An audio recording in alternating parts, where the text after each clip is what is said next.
o auxílio divino permaneça sempre conosco. Amém. Ontem nós tínhamos visto a necessidade de nos conhecermos para conhecer a Deus. Porque senão nosso relacionamento com Deus seria mentiroso. Seriam duas ilusões. Primeiro, a ilusão de quem eu sou.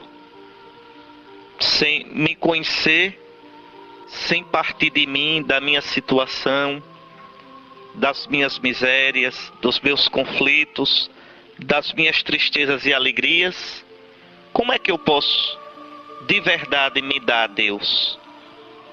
Como é que meu diálogo com Deus vai ser sincero se não parte de mim? Se não sou eu?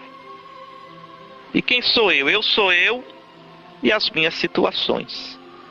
Eu sou eu com a minha história, com os meus conflitos.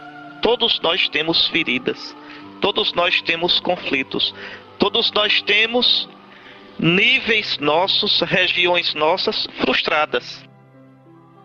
Será sempre assim, sempre. E sou eu, concretamente, que devo entrar em comunhão com Deus. O eu de verdade, não o eu fantasiado. Só assim eu posso encontrar também o Deus verdadeiro. O Deus que vai me falar nas minhas situações. O Deus que vai dizer, eu te amo como tu és, eu te amo nas tuas situações. Eu te amo com a tua história. É com a tua história, com a tua situação, com as tuas características, com a tua ferida, que eu quero o teu sim. Que eu espero o teu sim. Que eu quero me encontrar contigo. Então era o que eu dizia ontem. E eu dizia que esse conhecer a Deus são simultâneos. Simultâneos. Os santos todinhos fizeram isso. À medida que conheciam a Deus, iam se conhecendo. E à medida que iam se conhecendo, iam conhecendo a Deus. Na tua luz, contemplamos a luz. Ou seja, não é eu me conhecer à minha própria luz. Não é eu estar bem comigo mesmo. É muito diferente o cristianismo, viu? Da espiritualidade budista ou hinduísta. Não é eu me conhecer a partir de mim, eu estar bem comigo. Não, é eu estar bem com Deus. Quando eu estiver bem com Deus, o estar bem comigo será verdadeiro. Será verdadeiro. Porque o estar bem simplesmente comigo mesmo pode ser estar bem comigo mesmo na mentira, no pecado, no erro. E aí não. Lembrem do que eu disse, a referência do que é a verdade, a referência do que é a luz, a referência do que é santo é Jesus. É Jesus. Não tendes outro mestre. Um só é o vosso mestre, Jesus. Também quando eu disse que nós precisamos entrar em nós para nos descobrir, é exatamente porque o Espírito de Deus habita em nós. Isso também tem que ficar claro. Para nós cristãos, eu não sou uma fagulha de Deus. Isso é conversa de budista. Nós não somos budistas. Eu não sou parte de Deus. Eu não sou Deus. Eu sou criatura. Pó que o vento leva. Por mim mesmo, vou para o nada. Mas aí é que está Deus, que é tudo. Deus na sua misericórdia. Deus na sua glória.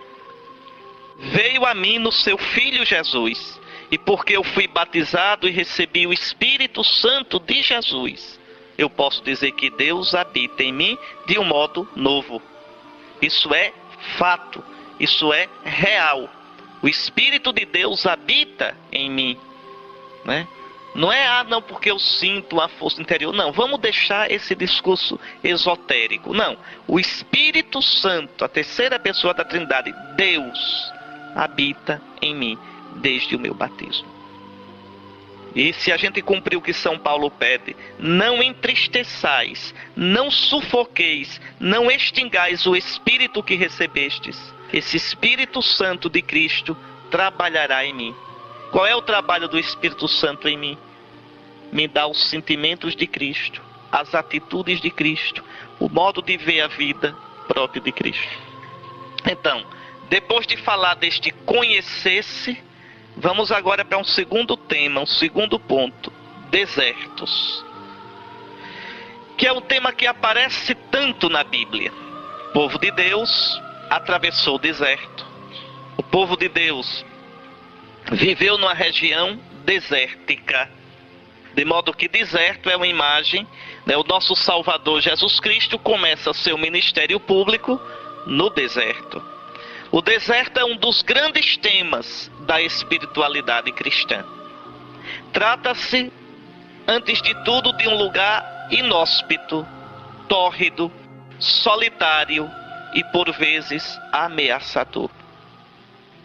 Interessante que existem muitos tipos de deserto. O deserto do Sinai é o mais impressionante dos que eu já vi. É tudo de pedra. Uns vales enormes. Muito bonito, mas aterrador. Aterrador. De uma solidão. Há desertos como o Saara, só de areia, parece areia do mar. De dunas. Há desertos de areia pedregosa, como o Pissarra, uma pissarra grossa. Mas é sempre o deserto. Ali, no deserto, o homem está nu. Despojado de todos os seus apetrechos. Apanhado entre a terra e o céu. Entre dias extenuantes de calor tremendo e noites geladas. Ali, ninguém pode viver se não for ajudado por Deus. Não tem garrafinha de água, não tem ar-condicionado, não tem carro, não tem nada. Não tem nenhuma árvore para dar sombra. O homem está só diante de Deus. No deserto, o homem experimenta o quanto ele é pobre, o quanto é limitado. Ninguém pode morar ali sem enfrentar mais cedo ou mais tarde os assaltos dos demônios. Os primeiros monges iam para o deserto para combater os demônios. O que é isso? É que na solidão, no repetir a mesma coisa, sem distração, o que é que vai aparecendo? O mundo interior da gente, os demônios da gente. Eu repito, nós vivemos na periferia da gente. Nós vivemos distraídos entre tantas conversas, tantas distrações, tanta internet, tanta televisão. Então a gente não se conhece. Não se conhece. Às vezes a gente olha e diz, não, eu não tenho grandes problemas, eu não tenho... Não, é porque a gente não se conhece. Se a gente entrar na gente, se a gente deixar que suba o nosso interior, aí a gente vai ver como a gente precisa ser tratado, como a gente é ferido, como nós temos desejos, sentimentos, atitudes que são tão alienadas daquilo que nós nos propomos a ser. Então no deserto aparecem os demônios. Para os antigos, o deserto é a habitação dos demônios. E aqui eu quero falar dos nossos demônios, né? Dos meus vícios, das minhas más tendências, que me escravizam, que me afastam do meu eu verdadeiro. Qual é o meu eu verdadeiro? É ser imagem de Cristo Jesus. É ser livre para Cristo. Então, de modo que viver no deserto é conviver com milagres e tentações. No deserto, a gente experimenta a presença de Deus na vida da gente. Como Israel, nos 40 anos de deserto. Ali, Israel experimentou o carinho de Deus, que o fez atravessar o mar, que lhe deu a água da rocha, que lhe deu o pão vindo do céu, que fez vir as codornizes para dar carne ao povo. Ou seja, Deus que cuidou do seu povo. Acho que ontem não deu tempo, mas vocês podendo hoje, peguem Deuteronômio 8 para vocês verem. O Senhor teu Deus te provou, te colocou num deserto de solidão desoladora, para ver o que tinhas no coração. Ora, como eu disse ontem, Deus sabe o que a gente tem no coração, a gente é que não sabe. Então, é na crise, na solidão, que vai aparecer o que eu tenho no coração. No deserto, abre-se para nós uma realidade que sequer sonhávamos existir. A gente descobre um outro mundo, o mundo de Deus. Por outro lado, paradoxalmente, esse deserto que é lugar inóspito, tórrido, solidário, é também extremamente fértil. O deserto não é estéril. Quando chove no deserto, quando tem água, a vida brota. Tá certo?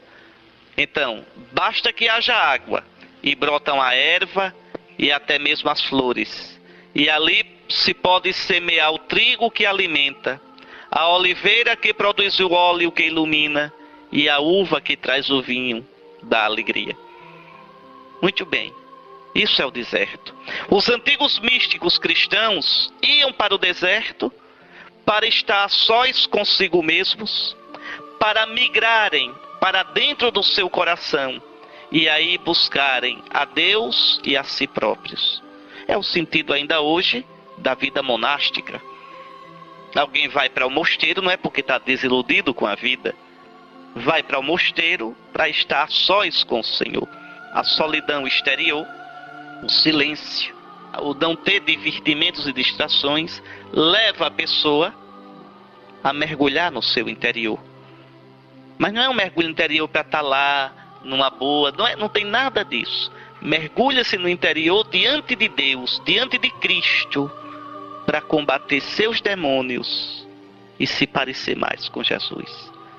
Então, isso é da tradição cristã.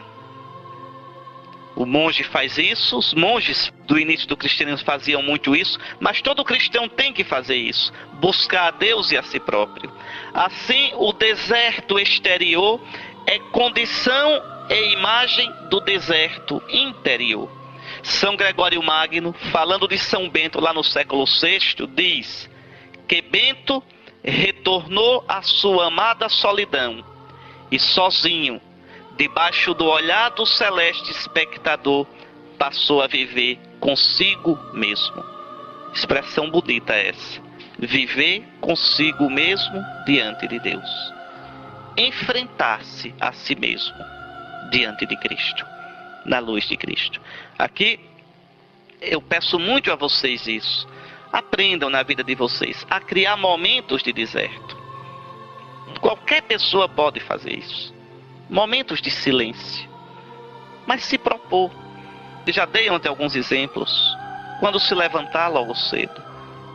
Levante-se sem logo cair na atividade. Sem se preocupar logo em estar falando. Silenciosamente. Fazer seu asseio matinal em silêncio. Sem estar pensando mil coisas. Diante de Deus. Se colocando diante de Deus. Tomando consciência de que um novo dia está começando. Não precisa pensar, ficar pensando. Não. Simplesmente esteja ali em paz. Para começar o dia sossegado. A gente mal se sente, a gente. A gente vive tão fora da gente. Que a gente mal se experimenta. Dizer, meu Deus, eu existo. Eu estou diante de ti. Eu vivo. Um novo dia tu estás me dando. Entende? E criando isso. Às vezes, uma horinha durante o dia para rezar, está em silêncio. Então, esses momentos de deserto são importantíssimos. Para que a gente vá acabando essa quebradura de viver longe da gente, de viver alienado da gente. Essa palavra alienado, uma palavra que tem um sentido muito forte, vem do latim, alienos. Alienos deu também em português alheio, alienos, alheio, o outro. O que é uma pessoa alienada? É uma pessoa quebrada. Eu vivo como se não fosse eu, como se fosse outro. Sou alienado de mim. Sou outro em relação a mim. Eu não estou comigo. Pronto. Eu vivo fora de mim. Quebrado de mim. Distante de mim. Né? E aí eu não posso nem me dar a Deus, nem aos outros de verdade. E o mundo nos aliena profundamente. Nos quer manter longe de nós. Fora de nós. Pois bem, o deserto é também para os antigos morada dos demônios. Então o monge ia para o deserto para se encontrar consigo diante de Deus, né? Encontrar-se consigo e encontrar em si próprio Deus. Mas aí ele ia ter que combater os demônios. Vai-se ao deserto para lutar contra os demônios. Nossos demônios. Entrar no deserto é entrar no domínio dos demônios e combatê-los frente a frente. Neste combate, os místicos sempre tiveram consciência que lutavam pela humanidade toda. Sua vitória era a vitória da humanidade. Sua vitória sobre os demônios tornava o mundo mais transparente e saudável. É assim. Como dizia Elisabeth Lézé, toda alma que se eleva, eleva o mundo. Quando a gente melhora humanamente, quando a gente se torna mais de Deus, mais transparente, a gente também melhora o mundo. A gente melhora as relações ao redor da gente. Uma pessoa em paz consigo, uma pessoa centrada em Deus, ela pode levar a paz a tanta gente. Um monge russo, São Serafim de Sarov, dizia: conserva em paz o teu coração e uma multidão se salvará ao teu redor. E é verdade. Então, veja, o monge sabia que o combate dele ainda hoje é assim. É pelo mundo todo. É a humanidade como família, a humanidade como um todo, que se torna melhor, mais transparente, mais saudável. Eu repito, a gente nunca teve tanta gente doente como no mundo atual. Né? Doente, alienada de si, presa a tanta bobagem, a tanta coisa superficial. Pode olhar, o mundo de hoje multiplica eventos. É Copa, é Olimpíada, é Carnaval fora de época. Por que se multiplicam os eventos? Para distrair a gente. A vida, na sua cotidianidade, vai se tornando insuportável. Querem ver outro sinal dessa doença? O turismo. Não é que o turismo em si seja mau. O turismo em si não é o mal. Mas é uma febre turística. Andar. Fugindo de mim. Por que andar? Para ver sempre o exterior. Como nada me satisfaz no exterior, eu tenho que ver sempre o novo. Quase como uma coisa compulsiva. Fugindo do meu interior. Quer ver outro exemplo? O consumo. O incentivo ao consumo do que eu não preciso. Despertam-se necessidades que não são reais, mas sempre me tirando de mim. E quanto mais eu me alieno, mais vazio, mais infeliz, mais quebrado. É um processo terrível de alienação. Se eu não tiver isto, eu não sou feliz. Veja, como se a minha felicidade estivesse fora de mim, nisto. Quando a minha felicidade verdadeira está em mim. Em mim. Mas não é em mim sozinho. É porque Deus está em mim. O Espírito de Deus, o Espírito que Cristo me deu, está em mim. Então existe um processo e a gente entra nisso. De alienação. Então é preciso voltar para nós. Há muitos tipos de desertos. Há deserto e desertos.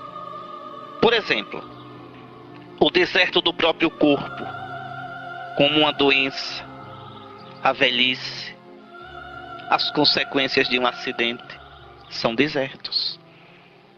Né? O deserto do coração, o desejo não realizado, um amor frustrado, as securas, né? A solidão, os aborrecimentos, a experiência do desamparo, das carências, as melancolias. O deserto da inteligência, quando aquilo que acontece no mundo ou acontece comigo, eu não posso compreender. O que significa essa violência? O que significou aquela injustiça que foi feita e ninguém repreendeu, ninguém restaurou a justiça? O que significa, por exemplo, a dor daqueles que foram vítimas dessas cheias em Alagoas e Pernambuco? São coisas que nos colocam em crise. Tudo que me coloca em crise é deserto. tudo que me coloca em crise. Pode ser no corpo, no afeto, na inteligência. O deserto terrível da fé, quando Deus nos escapa, quando desmoronam nossas seguranças e falsas muletas, quando as ideias que tínhamos transformado em Deus desabam. Quando eu procuro por Deus e parece que não consigo apalpá-lo. Parece que Deus é uma sombra, que Deus é irreal. Vejam, são desertos. O deserto de uma coisa que eu queria muito e frustrei. Uma coisa que eu esperava muito e não deu certo. Então a vida é cheia de desertos. Cheia.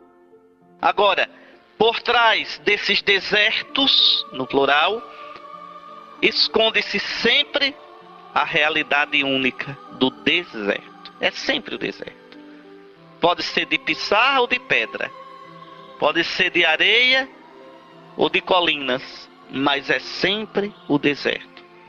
E o deserto nos convida ao autoconhecimento e ao conhecimento de Deus. O deserto é um perigo, é uma ameaça e é uma chance. Eu posso me perder no deserto, morrer de sede, nunca mais me aprumar. E eu posso, do meu deserto, me conhecer e conhecer a Deus. E sair livre, maduro, realizado. Israel foi levado para o deserto para aprender a ser povo de Deus. Para perder suas seguranças falsas e aprender a confiar só do Senhor. Então, o deserto nos desmascara. Quer dizer, faz cair nossas máscaras. Nossas falsas muletas, né? O deserto nos revela a fugacidade, a fragilidade da existência humana. E quando a gente de verdade renuncia a tudo isso, às miragens, né? Porque no deserto também tem isso, as miragens. Vocês sabem o que são as miragens. Com o calor, com aquela areia, aquela monotonia visual, a gente começa a ver o que não existe. Ver água, ver palmeira, mas nada disso existe. Quantas vezes a gente vê miragens na vida? Sonhos loucos na vida, ilusões. E se alimenta disso. Então é em Deus que a gente vai descobrindo, minha gente, o que é miragem, o que não é. O que é a verdade e o que não é. É danado, é tão fácil a gente se perder na vida. Entrar por caminhos que nos levam a nada. Então, quando a gente de verdade renuncia às miragens, quando renunciamos a preencher os nossos vazios com bobagens, com nossas megalomanias e fixações, então se nos revela o milagre da presença de Deus, do nosso próprio mistério e da beleza e riqueza de cada momento nosso, que traz em si a semente da eternidade. Cada momento nosso na vida é bonito. Cada momento. Pode ser momento de alegria ou de tristeza. Pode ser momento de sorriso ou de lágrima. Pode ser a vitalidade da infância, os sonhos da juventude ou os achaques da velhice. Cada momento, se a gente viver diante de Deus, é bonito. É bonito. É rico de possibilidades. Agora, se eu sou superficial e não sei viver esses momentos à luz de Deus, esses momentos me frustram, esses momentos me marcam negativamente. Se eu começo a correr do deserto, né, como eu coloquei aqui, enchendo meus vazios com bobagens. Por exemplo, todos nós temos carências. Todos nós. Quem é que não é carente?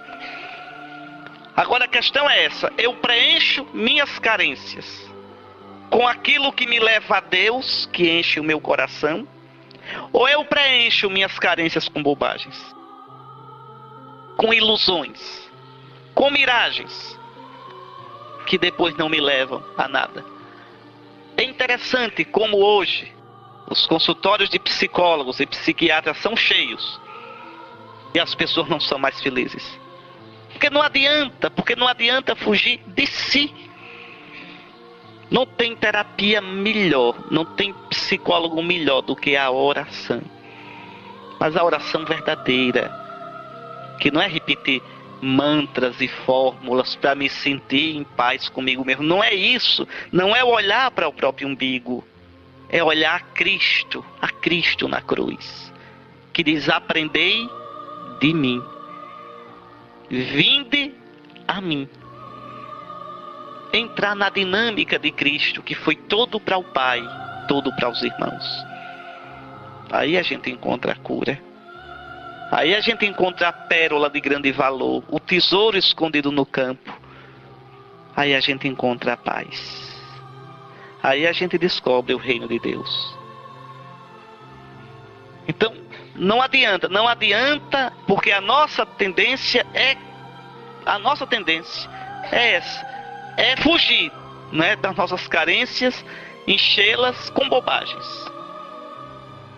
Lembra-te de todo o caminho que o Senhor teu Deus te fez percorrer durante 40 anos no deserto, a fim de humilhar-te, colocar no humus, colocar no teu chão, colocar na tua verdade, tirar-te das tuas ilusões, tentar-te, colocar-te à prova e conhecer o que tinhas no coração.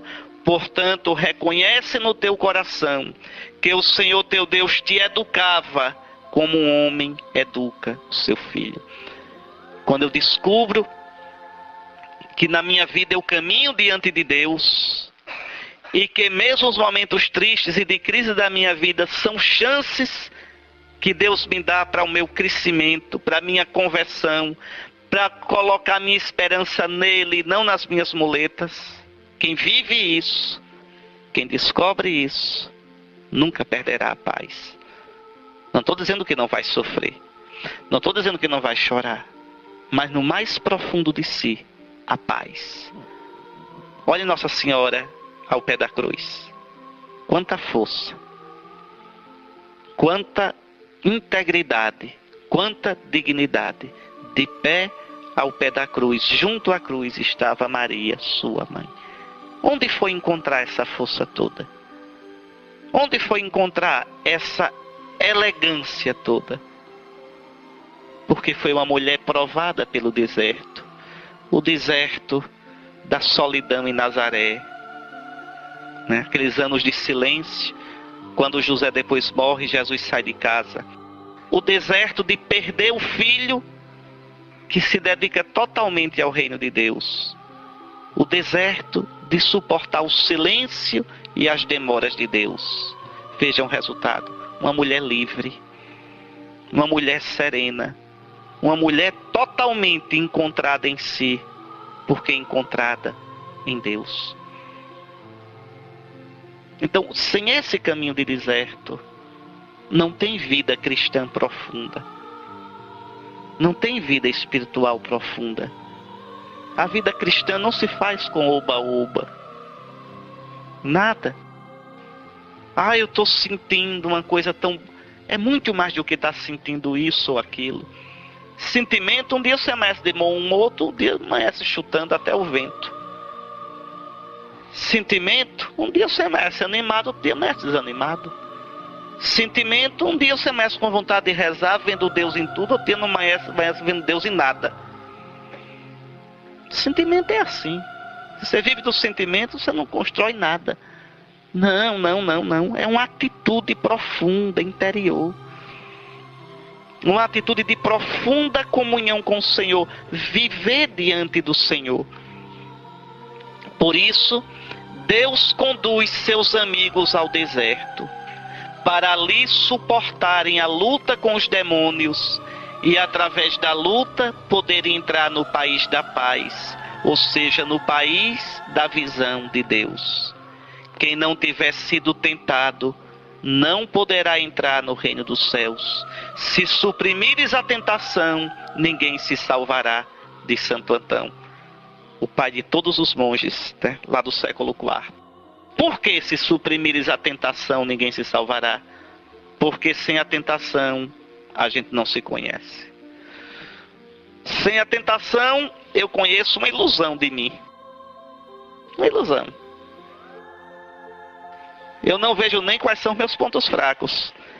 Eu só sei, quando eu repito, quando a gente vai ao médico, estou com uma dor, doutor. O que é que ele faz? Ele tenta a gente. Aperta. Dói aqui? Não. Dói aqui? Veja, está tentando, está cutucando. Não. Dói aqui? Aqui dói. Então agora vamos curar. Sem isso, então Deus vai fazendo isso na vida da gente. Aqui dói? Não. Aqui dói? Não. Aqui dói demais. Então é aqui que você tem que corrigir. Sem a tentação, a gente viveria na ilusão, na imaturidade.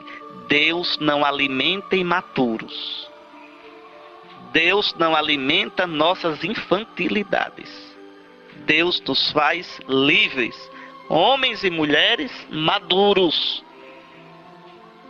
Essa religião de besteirinha, de infantilidade, isso nunca foi religião verdadeira.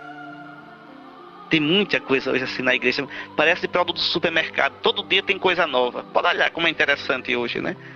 Todo dia tem um texto novo, um rosário novo, uma cantiga nova, uma dancinha nova, um slogan novo. Todo dia tem um slogan, um novo programa pastoral para salvar o mundo.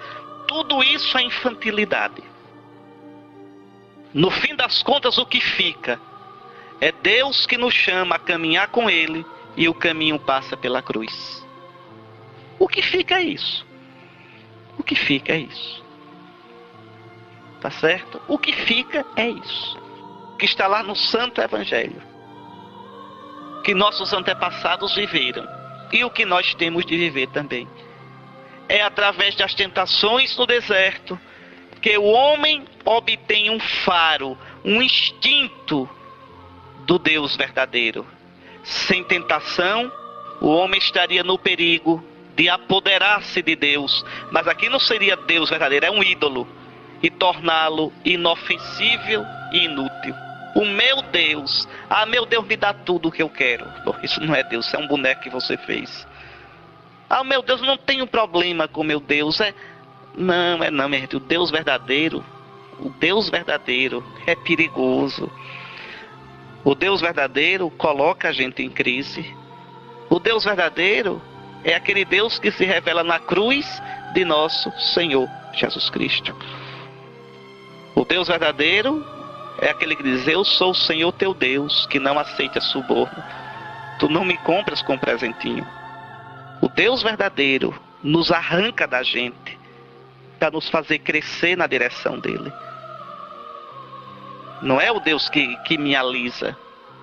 É o Deus que me dá a paz, mas não me deixa em paz. É o Deus que me educa. Eu sou o Senhor teu Deus, que te educa para o teu bem. Esse é o Deus verdadeiro. É na tentação que eu vou descobrir a verdade da minha adesão a Deus. É no deserto. Pela tentação, o homem experimenta existencialmente a sua distância em relação a Deus. Sente a diferença entre Deus e o homem. Experimenta a indisponibilidade de Deus. Nosso Deus não é um cachorrinho que eu faço totó, chegue, e ele vem. É nada. É nada. É não. É por isso que no Antigo Testamento não se pronuncia o nome de Deus. E por isso também os cristãos, na nossa oração litúrgica, nunca se diz o nome Javé, o nome de Deus. Por quê? Para deixar claro isso, que Deus, que se fez tão próximo de nós, que se deu a nós em Jesus, que a gente pode chamar de Abá, papai, esse Deus continua misterioso. É misterioso. Expliquem como é que Deus permite uma tragédia daquela de Alagoas. Expliquem como é que Deus permite que uma pessoa boa, decente, de repente tem um infortúnio na sua vida que parece destruir toda a sua existência. Explique como é que aquela mãe, com 3, 4 filhos, morre prematuramente deixando os filhos por criar. Explique. Explica aquele pai que passou 6, 7 anos lutando com um filho com um câncer no cérebro, com uma doação louca, e no fim a doença vence. Depois de ter rezado tanto, pedido tanto, explique. Ou Deus não existe, só existe o vazio, o absurdo, ou esse Deus que existe e que é bom, porque nós vimos a cruz de Jesus, é um Deus que eu não consigo alcançar totalmente, cuja lógica eu não consigo entender. Em outras palavras, em teologia se diz, é um Deus diferente, separado, além de tudo o que eu possa imaginar. Existe uma palavra para isso em hebraico, kadosh, santo. É isso que significa que Deus é santo. É o outro com O maiúsculo, é o separado, é o que está para além de tudo. Diante disso, a gente só pode dizer, como diz a bênção hebraica dos judeus, bendito sejas tu, Adonai, nosso Deus, que guardas os segredos. Eu não sei explicar. Eu não sei explicar o porquê sou assim, porque nasci dessa família, porque nasci nessa época, com esse temperamento, com essas feridas, com essas marcas. Ou vou dizer que Deus não existe, que não me ama, ou eu vou dizer, Senhor, que tu existes, eu sei, eu creio. Que tu és amor, eu vi na cruz do teu filho. Eu vi que tu és amor, eu vi que tu me amas, mas eu não te compreendo. Tu és grande demais. Eu não te dobro a mim. Eu tenho que me curvar a ti. Deus nunca será o Deus dessas seitas que você faz assim e ele vem. O Deus da arrumação, o Deus que me paparica. Não. Esse Deus não existe na Bíblia. Esse Deus não existe na Bíblia. Então, é na provação, é no deserto, é na crise que o Senhor nos educa. Olha o que Jó diz. Jó, vocês sabem, é um personagem literário. No livro de Jó, o autor sagrado quer responder a uma questão: por que o justo sofre? Por que o homem bom, reto, amigo de Deus sofre? Porque os antigos diziam, antes do exílio de Babilônia, diziam assim: quem é amigo de Deus tem longa vida, dinheiro e muitos filhos, de modo que quando morra, o seu nome fique nos seus descendentes. O homem ímpio tem vida breve, em geral de morte violenta, não tem filhos, os seus filhos são desmantelados e amaldiçoados e morre na miséria. Era essa visão simplista que existia no antigo Israel. Não se sabia que existia vida após a morte. E exatamente o livro de Jó e alguns outros livros da Bíblia vão desmanchar essa visão. No livro de Jó, o autor mostra um homem santo, amigo de Deus e que de repente perdeu tudo. Os filhos, os bens, a saúde, a honra. Pronto. Aí vem 3 amigos, depois aparece mais um, para consolá-lo. E os amigos querem dizer uma coisa só: Jó, você aprontou alguma coisa contra Deus, por isso está sofrendo. E Jó vai dizendo: eu não aprontei nada, eu queria entender por que Deus faz isso comigo. E no fim, quando Deus aparece, não é para explicar. Pelo contrário, ele diz: Jó, quem és tu que questionas os meus desígnios? Vamos lá, Jó, responde, você que sabe tudo. Como foi que eu criei o mundo? Onde é, Jó, que eu escondo os ventos? Onde é que eu guardo o sol e o faço nascer todo dia? Vá, Jó, responda. De onde vem a luz? Quem deu força às ondas do mar? E aí Jó vai ficando assim e vai dizer, olha aqui: reconheço que tudo podes e que nenhum de teus desígnios fica frustrado. Sou aquele que denegriu teus desígnios com palavras sem sentido. Falei de coisas que não entendia. de maravilhas que me ultrapassavam. Conhecia-te só de ouvido, mas agora viram-te meus olhos. Por isso retrato-me e faço penitência no pó e na cinza. Em outras palavras, Senhor, eu não sei por que estou sofrendo, porque perdi meus filhos, minhas coisas, mas eu confio em Ti. Senhor, eu não te peço mais explicações, eu confio em Ti. Eu me abandono em Ti. No deserto do meu sofrimento, no deserto da minha dor, eu me jogo nas Tuas mãos. Veja, Jó sai maduro. Eu repito, o deserto ou desmantela a gente de vez, ou confirma a gente. Por exemplo, o deserto do casamento. Vocês que são casados sabem disso. Épocas em que a relação entre os dois é um deserto. Parece que a compreensão desaparece. Parece que a empatia é ameaçada. Ou os dois se seguram ali, naquele deserto, lutando, e aí, atravessando o deserto, o amor sai confirmado, mais maduro, mais profundo, dependendo menos de emoções e muito mais numa adesão profunda de todo o ser de um ao outro, ou dali mesmo sai o desmantelo, acabou-se. Não adianta. A gente não constrói nada de duradouro, nada de profundo, sem passar pelo deserto. É da dinâmica da nossa vida. O Senhor nos coloca no deserto para nos provar. O Senhor nos coloca no deserto para nos fazer crescer. E repito, o deserto é uma ameaça, pode me destruir. E o deserto é uma chance, pode me confirmar e me amadurecer para sempre. Depende do meu modo de entrar no deserto. E não adianta fugir. Não adianta fugir.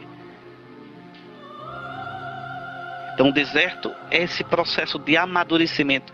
Por isso o Senhor Jesus começa a missão dele no deserto. Tentado.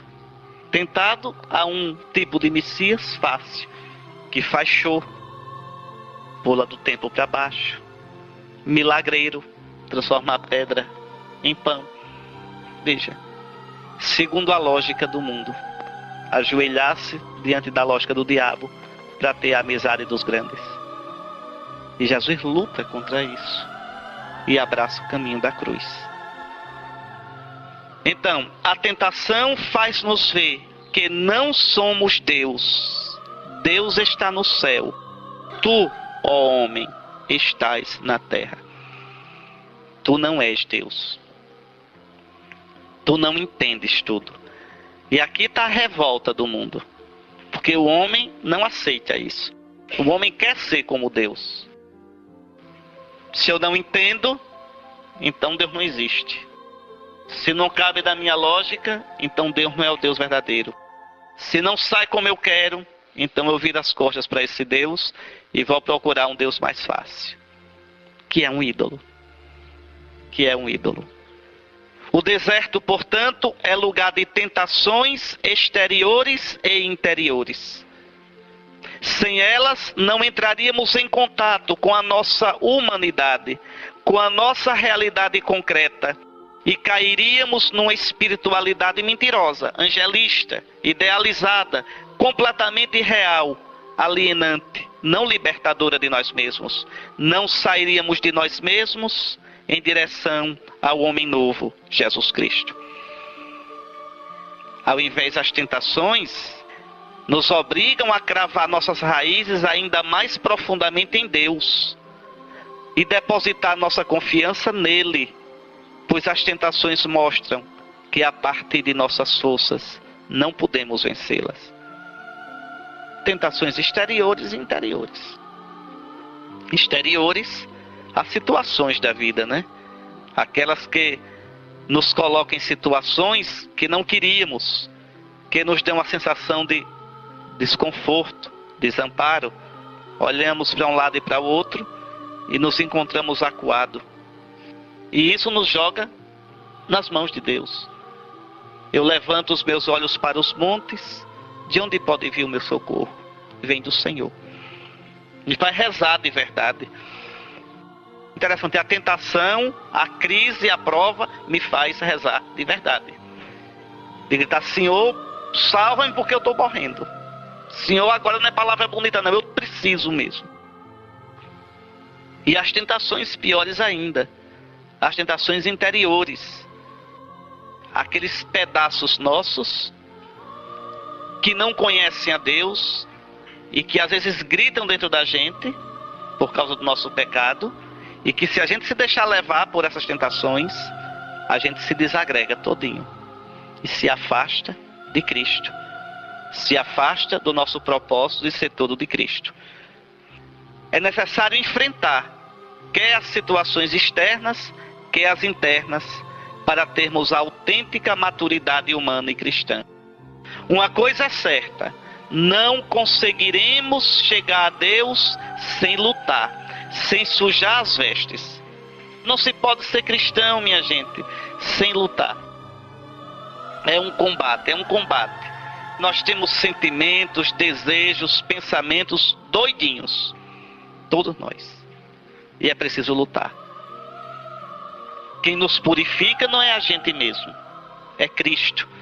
Tão bonita aquela passagem do Apocalipse. Um dos anciãos tomou a palavra e disse-me: estes que estão trajados com vestes brancas, quem são? De onde vieram? Estão de branco por quê? Porque nunca se sujaram? Porque são imaculados? Não. Esses são os que vêm da grande tribulação, vêm da vida. Lavaram suas vestes e alvejaram-nas no sangue do Cordeiro. É Cristo que nos purifica. É Cristo que nos perdoa. É Cristo que nos restaura, que nos cura, que nos recompõe. Todos nós atravessamos por tantas situações na vida que a gente não gostaria de atravessar. E às vezes fazemos coisas das quais depois nos arrependemos tanto e até nos envergonhamos. Mas aí a gente olha o Senhor e busca nele o perdão, a cura, a renovação da vida. Diante das tentações, não nos é pedido que sejamos impecáveis, certinhos, sem defeitos e máculas. O que o Senhor nos pede é que lutemos, crendo no amor de Deus. Esse amor é o próprio Espírito Santo. Está lá em Romanos, no capítulo 5, versículo 5. O amor de Deus foi derramado nos nossos corações pelo Espírito que nos foi dado, o Espírito Santo. O bom cristão não é o impecável, mesmo porque não tem ninguém impecável, mas é aquele que é fiel no caminho para Deus. É aquele que luta, que caindo se levanta, que errando se conserta, que se desviando volta a caminho. Aquele que se familiariza com os demônios através da tentação, encontra a verdade de sua alma e descobre os abismos do seu inconsciente, os pensamentos homicidas. A gente às vezes não quer matar o irmão, matar de tanto jeito, matar desprezando, matar falando mal, matar passando por cima, matar com prepotência. Nossas representações sádicas de levar sofrimento às vezes para os outros, de vingança, as nossas fantasias imorais. Nós só nos tornamos seres humanos maduros quando nos confrontamos com esta verdade, quando somos experimentados pela tentação. Então a tentação tem um aspecto positivo. Ela nos dá um novo tipo de familiaridade com Deus, de dizer: Senhor, socorre-me. Senhor, eu não sou bom não. Senhor, ajuda-me. Como Pedro, salva-me, Senhor, que eu estou perecendo. A tentação faz a minha relação com Deus ser mais verdadeira. Não estou dizendo que a tentação é boa em si, mas que causa um bem em nós. Por isso Jesus nos ensinou: não nos deixes cair em tentação. Ele não ensinou a gente a dizer: Senhor, que eu não seja tentado. Não, Senhor, que eu não caia em tentação. Livra-nos do maligno. Tá certo? Livra-nos do maligno. Estava escutando essa semana alguém dizendo um menino que tinha medo do bicho. Como é o nome do bicho, meu Deus do céu? Pera aí. O Malamém, né? Sabe dessa história, não sabe? Que o menino escutava a mãe dizendo todo dia: livrai-nos do Malamém, livrai-nos do Malamém. Então, esse bicho chamado Malamém, né? Que é um bicho perigoso, repare, né? Vamos dizer, mas livrai-nos do Malamém, um lobisomem, um bicho desse. Pois bem, então, nosso Senhor nos ensinou a pedir isso. Não nos deixeis cair na tentação. Livra-nos do mal, não é do Malamém, mas tudo bem. Então, vejam, aí a gente experimenta na tentação a presença de Deus muito mais profunda do que costumávamos experimentar anteriormente. Sem a tentação, vamos nos tornando desleixados, autossuficientes, começamos a vegetar espiritualmente, repousando em nós mesmos e não em Deus. Tentados, aprendemos a combater e a gritar realmente por Deus. Experimentaremos que é o Espírito de Cristo que age em nós e deixamos que Ele haja. Bendito seja o Senhor, meu rochedo, que treina minhas mãos para a batalha e meus dedos para a guerra. Meu amor e minha fortaleza, minha torre forte e meu libertador, o escudo em que me abrigo e que a mim submete os povos. Então veja, é pela tentação que eu vou me conhecer. Repito, Deus me quer santo, mas não com a santidade falsa, fabricada. A minha santidade é dizer sim a Deus a partir da minha realidade concreta, das minhas limitações, dos meus vícios de caráter, de temperamento. É aí que Deus me espera. Quem se preocupa sobretudo em ser correto, certinho, impecável, pode correr o risco de não viver a vida plenamente, com medo de possíveis falhas. É como aquele que não se levanta da cama de manhã para não errar. Então pronto, fica na cama a noite todinha, o dia todinho, não vai viver. Não, é na batalha que a gente se faz. Veja, esse que vive assim, preocupado em ser correto, no sentido de certinho, poderá até ser uma pessoa correta, mas não terá grandes horizontes, não desabrochará, será medíocre, medroso, teve medo de enfrentar a vida. Contar com a possibilidade da tentação, saber enfrentá-la em paz, com a consciência de que ela faz parte da vida, torna-nos mais humanos e, portanto, mais humildes. Santo Isaac de Nínive já o percebia. Tem uma frase que eu gosto muito, Santo Isaac de Nínive: feliz o homem que conheceu as próprias misérias, porque aprende a ter misericórdia. Eu tenho misericórdia do outro, porque eu conheço as minhas misérias. Quem não conhece suas misérias, trata os outros com chicote. Quem não se conhece, não conhece suas misérias, é prepotente em relação aos outros, não tem misericórdia, julga, não admite o erro dos outros. Uma pessoa que age assim é uma pessoa que nunca entrou em si para ver sua própria fraqueza, sua própria limitação, sua própria incoerência, seu próprio pecado. Quanto mais o homem diante de Deus se conhece, mais se enche de misericórdia para com os outros. Pois bem, as tentações nos tornam vigilantes e nos abrem então para os outros.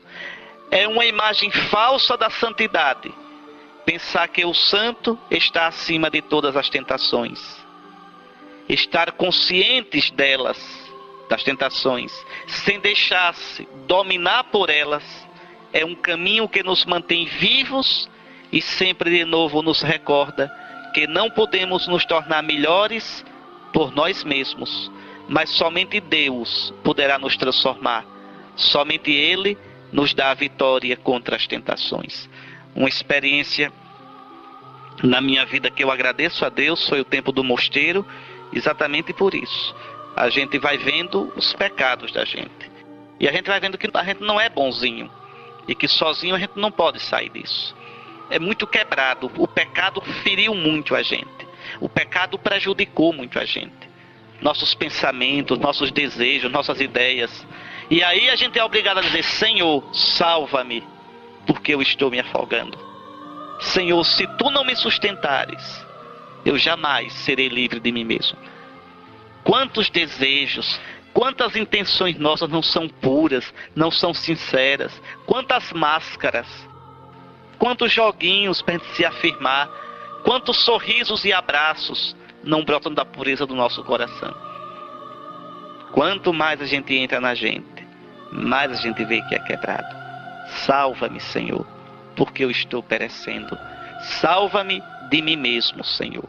Salva-me de minhas máscaras, de minhas falsas muletas. Bom, eu deixei aqui para vocês meditarem. Primeiro essas palavras tão bonitas, olhe.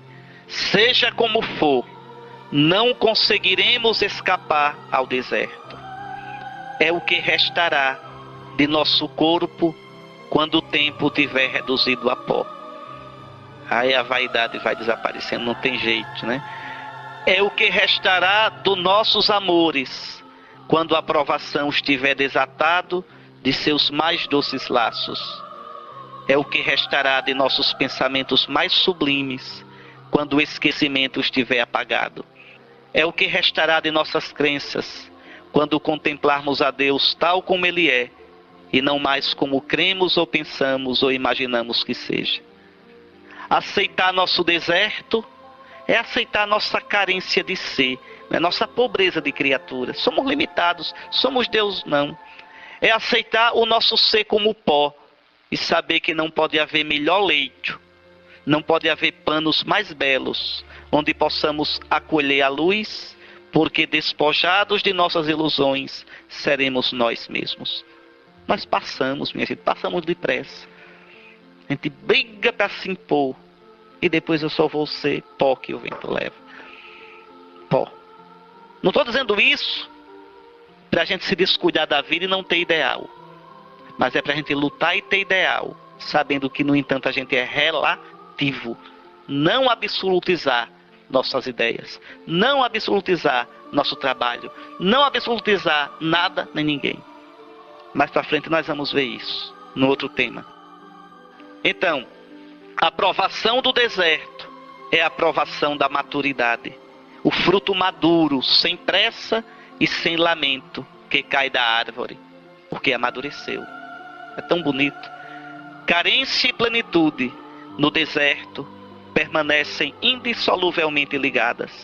Aqueles que conseguirem suportar esse casamento, essas núpcias de carência e plenitude, morrerão também, sem dúvida, mas não morrerão sem terem vivido e poderão por fim repousar no coração do Senhor. E aqui para responder, quais são meus demônios fundamentais? Procuro assumi-los, quer dizer, reconhecê-los, dar-lhes nome, né? Eu vou mascarando. Como me comporto em relação a eles? Fujo, sucumbo ou luto com paciência diante de Deus até vencê-los? Bom, fiquem com isso para meditar. Nos encontraremos, se Deus quiser, às 15h30. O nosso auxílio está no nome do Senhor. Então parem, releiam com calma, meditem. Se quiserem, tomem Deuteronômio 8. Tem também a meditação de ontem. Quando estiverem cansados de pensar, vão andar um pouco, olhar o rio. Se sentirem necessidade de conversar com alguém que queira também conversar, se sentir isso, também não vou querer que subam pelas paredes, mas que não façam isso aqui no meio do corredor, atrapalhando. Bom, são todos adultos, mas quanto mais em silêncio vocês ficarem, mais proveito terão do retiro. Deixe que nosso Senhor lhes fale, tá certo? Até mais tarde, se Deus quiser.